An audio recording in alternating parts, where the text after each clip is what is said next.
I'm John Barry, and welcome to my review of Star Wars The Bad Batch, Season 1, Episode 1, Aftermath. So, before I get too far into the review, I would like to say that this week I am fairly busy, so I don't have time to do a full review, but this is just going to be kind of a short, generalized review over my general thoughts of the episode. So, let's just jump right into it. Now, this episode is basically a hour-long episode, give or take a few minutes. Actually, it's 75 minutes specifically, so that's an hour and 15 minutes. But about 5 of that is credits. But, so this episode introduces us to the world of the Bad Batch, which we already know a fair amount because it picks up right after the Clone Wars, right after Revenge of the Sith. Actually, parts of it does take concurrently with Revenge of the Sith. And what we get to see is basically we do see Order 66 again.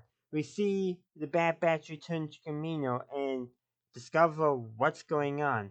Because what basically happens for Order 66, first of all, it's a Jedi Master and her Padawan, and we knew the Padawan. And I really actually enjoyed the fact that they decided to bring Caleb Doom back for this episode, or bring the character back, and have him be there. Now, you might be aware that Caleb Doom is also Kanan Jarrus. Perfectly understandable, and I really do like the decision. I'll get more into my feelings of that when I get to my main review, but I thought it actually was a good choice because it helps us more quickly, especially for those of us familiar with Rebels, feel empathy and know what's going on. We have a stronger emotional connection to the story. And the Bad Batch, like Caleb, is like, what's going on? Now, granted, Caleb doesn't realize the Bad Batch are equally as confused as him, but yeah. And what we do discover in the episode, big spoiler warning, except for one of the Bad Batch, is that all the Bad Batch, except for Crosshair, no surprise there, then basically the Order 66 did not trigger for them because their inhibitor chips did not work, except for Crosshair. He was the only one whose inhibitor chip was functioning not to the same degree as for the regular clone troopers, but to a certain degree. And Kazaka, with all that he's gone through, his inhibitor chip just stopped working. But I do kind of like the idea how they were just there, like, what's going on?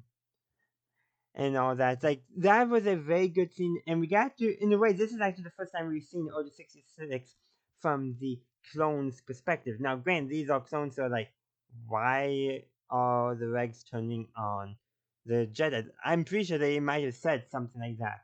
And we also, us and the Bad Batch meet Omega. We discover that, like them, she is a clone that has genetic deviations and abnormalities.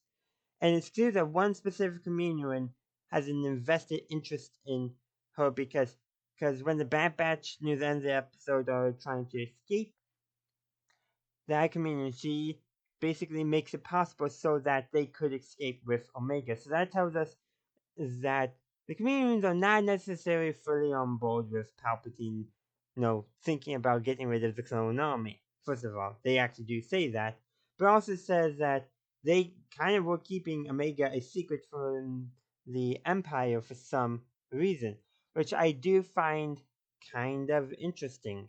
Like, what's that secret that they're trying to hide besides Omega's existence? They feel like there's something more going on. So that's just an interesting thing that I'm pretty sure we're going to discover more as well in the later episodes.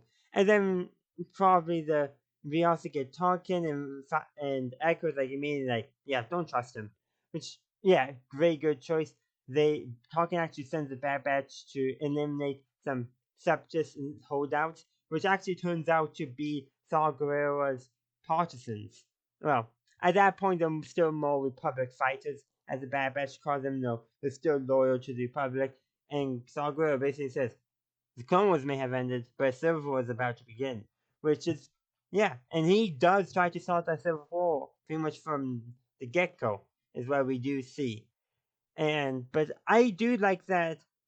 The main thing that I think I really appreciate is how the Bad Batch, they kind of waited long until they realized what was really going on, which actually does make sense.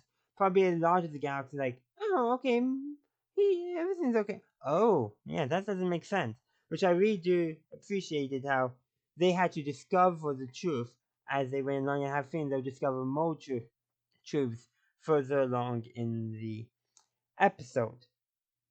There's a few other things here and there I can point out, such as that Records is why he likes blowing stuff up and all that. He's kind of a softie, mainly because he basically has a stuffed animal. I we've seen this type of stuffed um stuffed animal before in Star Wars. It pops up all over the place, but it's just kind of a neat little thing. And there's just other small things here and there. The communion medical droid that is the word I'm looking for is that basically hangs out with Omega. I think it's the same medical droid that that helped Fives during his investigation of the medical chips. I would need to probably like rewatch some of those old Clone Wars episodes to confirm that. Same design as the guaranteed one, but I think it could be the same. Now, the droid that worked with Fives had his memory, I believe, erased. But other than that, that doesn't mean much because, hey, it could be recovered, but probably looks like the Empire is going to disable him. But this really, I think, setting the tone. The regs are not, regular clone troopers are not acting like themselves. They're acting like stormtroopers. And like the Bad Batch tested this simply by asking one clone what's their division, so what unit they served with, and didn't get a response. And I have a feeling they would have normally got a response. And basically, it's just showing the transition from the clones and the Republic to stormtroopers and the Empire, which of course is something that we expected. But it's nice to see that on screen and see that from the perspective of basically a clone commander unit that didn't execute Order 66 because they had the luxury of not being forced to follow orders.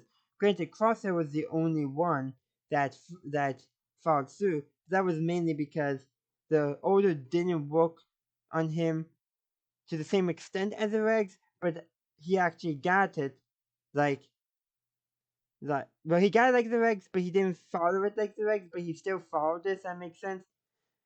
Fan and yeah, that's just what I'm trying to get at.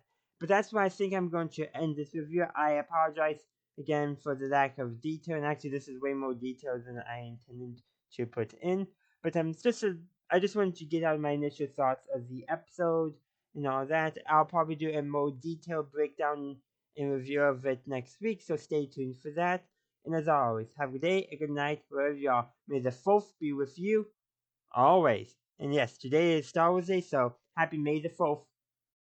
Thank you for watching my latest video. If you enjoyed it, please be sure to upvote and consider following the channel to stay up to date on my latest videos. And if you'd like to help support the channel, please consider subscribing at whichever tier you choose, though each tier does have its own unique benefits.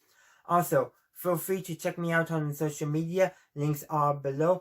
And as always, have a good day, a good night, wherever you are. May the force be with you always.